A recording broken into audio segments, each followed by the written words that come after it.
तो आज हम करने वाले डीमन स्लेयर सीजन 3 के 7th एपिसोड को एक्सप्लेन। एपिसोड स्टार्ट होता है तांजीरो से, जो कि अपनी स्वॉर्ड लेकर हंतेंगू को मारने उसके पीछे जंगल में चला जाता है। तांजीरो बोलता है कि मुझे बस हंतेंगू की नेक ही तो काटनी है, और वो ये कहकर हंतेंगू की नेक काटने की कोशिश करने लगता है। ऐसा करने पर हंतेंगू बहुत जोर जोर से चिल्लाने लगता है। उसकी चीख इतनी ज्यादा तेज थी कि उससे तांजीरो के कानों में दर्द होने लगता है, और तांजीरो बोलता है अरे नहीं, मेरे कान बहुत ज्यादा दर्द कर रहे हैं, बट फिर भी मुझे ये करना होगा। तांजीरो ऐसा बोल ही रहा था कि उसके पीछे एक और डीमन आके खड़ा हो जाता है। तांजीरो को भी पता चल जाता है कि उसके पीछे जरूर कोई ना कोई है। वो बोल रहा होता है कि कुछ तो मेरे पीछे है, बट इसकी स्मेल उन पुराने डीमंस की तरह नहीं है। अब मुझे क्या करना चाहिए? मुझे बस इस डीमन का सिर काटना है, अगर मैं कर पाया। और तभी हम देखते हैं नेजुके के ब्लड का असर खत्म हो जाता है और तांजीरो की स्वॉर्ड नॉर्मल स्वॉर्ड में बदल जाती है। तांजीरो की स्वॉर्ड का वापस से नॉर्मल हो जाने के बाद अब तांजीरो हंतेंगू की नेक नहीं काट पा रहा था। और फिर वहाँ पर गेन्ने आता है, जो कि तांजीरो को बोलता है तांजीरो वहाँ से हट जाओ। तांजीरो बोलता है मैंने गलत अनुमान लगाया, गेन्ने शूट नहीं कर सकता, मैं क्रॉस फायर में आ जाऊंगा। बट गेन्ने का अटैक वहाँ पर उसे लग जाता है, और अचानक से वहाँ पर एक से ज्यादा सरों वाला एक अजीब क्रिएचर आ जाता है। नेजुको अपनी जान की परवाह किए बिना तांजीरो की जान को बचा लेती है। इसी दौरान नेजुको का एक पैर भी कट जाता है, बट इससे नेजुको को कुछ ज्यादा फर्क नहीं पड़ता, क्योंकि बहुत ही जल्द वो अपने पैर को रीजनरेट कर लेती है। बट वहाँ पर गिरने की वजह से नेजुको अब बेहोश हो चुकी थी, और अचानक हम वहाँ पर एक और डीमन को देखते हैं, जो कि बोल रहा होता है नफरत सिर्फ उनके लिए। तांजीरो उस डीमन को देखकर काफी ज्यादा शॉक हो जाता है और बोलता है सिक्स्थ डीमन, अब ये कहाँ से आ गया?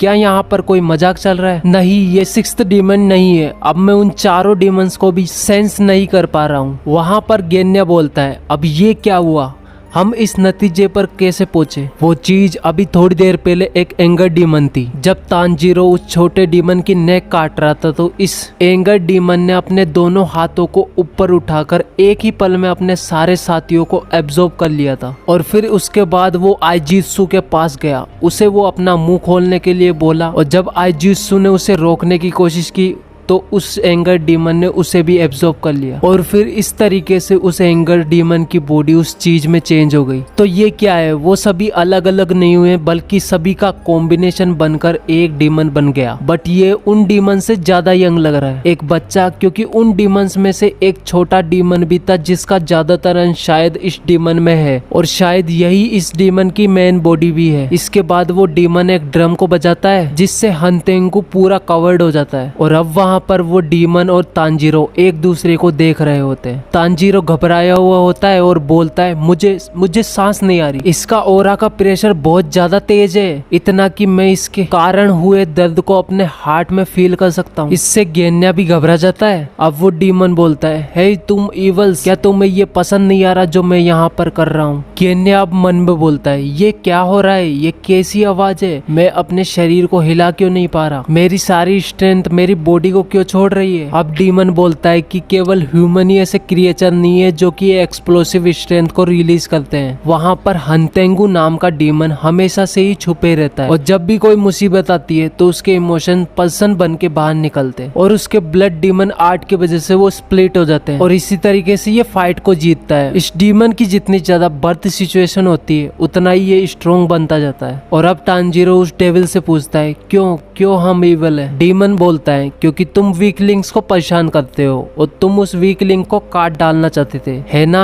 ये बहुत बड़ी नाइंसाफी है। तांजीरो बोलता है छोटे वीकलिंग्स, ये दोबारा मत बोल देना। तुम्हारी स्मेल, तुम्हारी ब्लड की स्मेल से मैं ये बता सकता हूँ कि तुमने 100 से ज्यादा लोगों को मार कर खाया हुआ है। उन लोगों ने तुम्हारा क्या बिगाड़ा था? ये सब बंद करो। तुम एक पागल हो जिसे कभी माफ नहीं किया जा सकता। तुम हो जो असली डीमन है, इवल डीमन। मैं तुम्हारा सर धड़ से अलग कर दूंगा। इसके बाद हम मोइचिरो को देखते हैं। मोइचिरो उसी डीमन के वाटर पोर्ट में फंसा हुआ होता है। वो अपने आप से ही बोल रहा होता है कि मेरे लंग्स में जितनी भी एयर बची है वो मुझे यहाँ से निकलने में काफी है। और वहाँ पर ये अपने ब्रीथ ऑफ द मिस्ट के फर्स्ट फॉर्म को यूज करता है, बट वो उसे काट नहीं पाता। मोइचिरो खुद से ही बोल रहा होता है, मैं इसे काटने के लिए अपने थ्रस्टिंग टेक्निक का भी यूज नहीं कर सकता, सब कुछ खत्म हो गया। ओयाका तसामा मुझे चेयर करने के लिए थैंक यू, लेकिन अब मैं मरने वाला हूँ दूसरे पिलर की स्पॉट को फिल करने के लिए, गुड लक। यहाँ पर मोइचिरो अपने जिंदा रहने की उम्मीद बिल्कुल खो चुका है।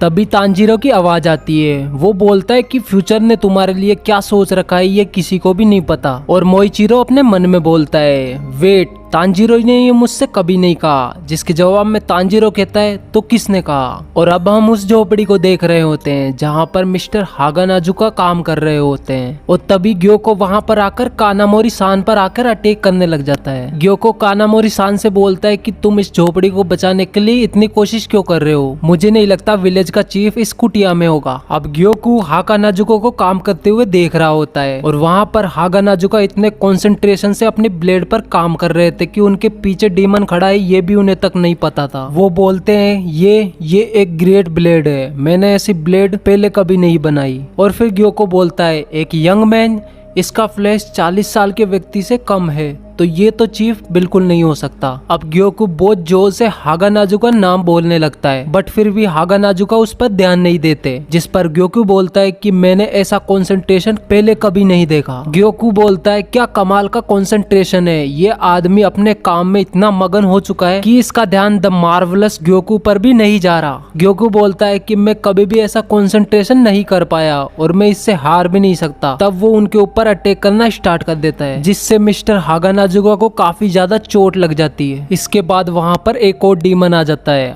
अब मिस्टर कानामोरी हागानाजुका के ऊपर हाथ रखते हैं। इसके बाद हागानाजुका का मास्क टूटकर गिर जाता है और हम पहली बार हागानाजुका का रियल फेस देखते हैं, बट अभी भी उन्होंने अपना काम करना रोका नहीं था, जिसे देखकर ग्योको बोलता है, ये आदमी अभी भी नहीं रुका। और इतना सब कुछ होने के बाद भी मिस्टर हागानाजुका अपनी ब्लेड को ही बना रहे थे और ये देखकर मिस्टर कानामोरी सान थोड़े से हैरान होते हैं। अब ग्योको बोलता है कि मैं चाहूँ तो इसे एक झटके में खत्म कर सकता हूँ, लेकिन मैं किसी तरीके से इसका कॉन्सेंट्रेशन तोड़ना चाहता हूँ, मैं बस इसके हाथों से ये ब्लेड को छुड़वाना चाहता हूँ। इसके बाद हम वापस से मोइचिरो को देखते हैं, जो कि बोलता है कि मेरा विजन ब्लर हो रहा है और मेरे लंग्स में बची हुई ऑक्सीजन भी अब खत्म होने वाली है। तांजीरो उससे बोलता है कि तुम अपने फेट को खुद डिसाइड कर सकते हो। मोइचिरो बोलता है, ये सब मुझे बताने का कोई फायदा नहीं, जिसके जवाब में तांजीरो बोलता है कि बहुत जल्द सब कुछ ठीक हो जाएगा। तांजीरो बोलता है कि कोई ना कोई आकर तुम्हें अंततः बचा ही लेगा। जवाब में मोइचिरो बोलता है कि मुझे अब अपनी जान बचाने के लिए किसी और पर डिपेंडेंट होना होगा, ये सबसे घटिया केस है। तांजीरो बोलता है कि तुम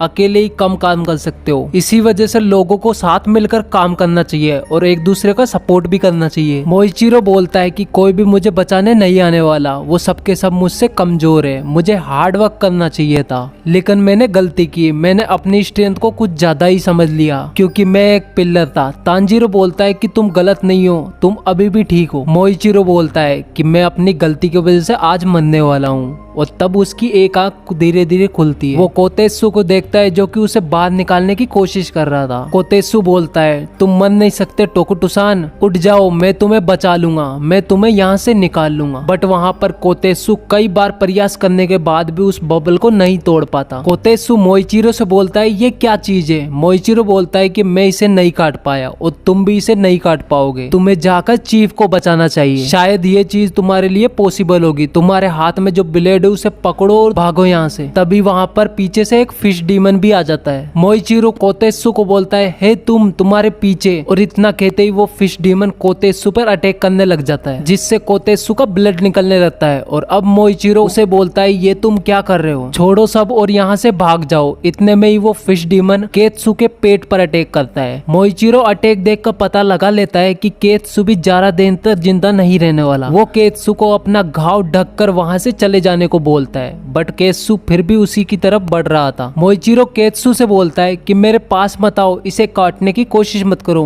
तुम इसे नहीं काट पाओगे। और उसके बाद केत्सु अपने मुंह से उस बबल के अंदर फूंक मारने लगता है और अब मोइचिरो को वो चीज मिल जाती है जो ब्रीथिंग टेक्निक करने के लिए उसे चाहिए थी। अब मोइचिरो को तांजीरो की वो बात याद आती है जिसमें वो बताता है कि दूसरों की मदद करना कई बार फायदेमंद होता है और लोग जिंदा लोग हैं जो कि किसी के लिए भी अनगिनत पावर्स को दिखा सकते हैं। अब मोइचिरो वहाँ पर बोलता है कि हाँ मैं ये कर सकता हूँ और वो अपनी ब्रीथ ऑफ द मिस्ट की सेकंड फॉर्म को यूज करने लगता है और बाहर निकलने की कोशिश करता है और इस बार वो उस बबल को काट डालता है। यहीं पर हमारा ये एपिसोड एंड हो जाता है। तो आज की इस वीडियो में हमने एनिमे के काफी ज्यादा पॉपुलर शो डीमन स्लेयर के 3rd सीजन के 7th एपिसोड की एक्सप्लेनेशन की है और अगर आप इसके बाकी के पार्ट्स भी चाहते हो तो कमेंट और लाइक और शेयर कर दो। मिलते हैं एक और वीडियो में।